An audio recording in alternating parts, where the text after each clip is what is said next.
तर नमस्कार मित्रांनो. हे आहे शिनवा इन्सेक्टिसाइड कीटकनाशक आहे, जी सकिंग पेस्टसाठी ह्याचा एकच नंबर रिझल्ट आहे. याच्यामध्ये कंटेंट जे आहे ती प्रोक्झामेटामाइड 10% EC फॉर्म्युलेशनमध्ये आहे आणि आपण याचा वापर शिमला मिरचीमध्ये थ्रिप्स कंट्रोलसाठी केला होता आणि शेंडा काढण्यासाठी. तर रिझल्ट जो आहे याचा आपल्याला एकच नंबर भेटलेला आहे. ह्याचा रेट जो आहे थोडा जास्त आहे, 160 मिलीची बॉटल आहे ही.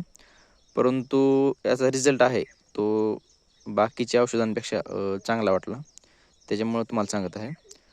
ही जी आहे ते IIL ट्रॅक्टर ब्रँड कंपनीचं आहे. ह्याचं मॅन्युफॅक्चरिंग जे आहे ते निसान केमिकल आहे. असं हे एकच नंबर औषध आहे आणि थ्रिप्स आणि बाकी जी सकिंग पेस्ट आहेत त्याच्या कंट्रोलसाठी भारी आहे. ही 160 मिलीची बॉटल आहे. तुम्ही पण वापर करू शकता याचा. शिनवा IILचं ट्रॅक्टर ब्रँड कंपनीचं.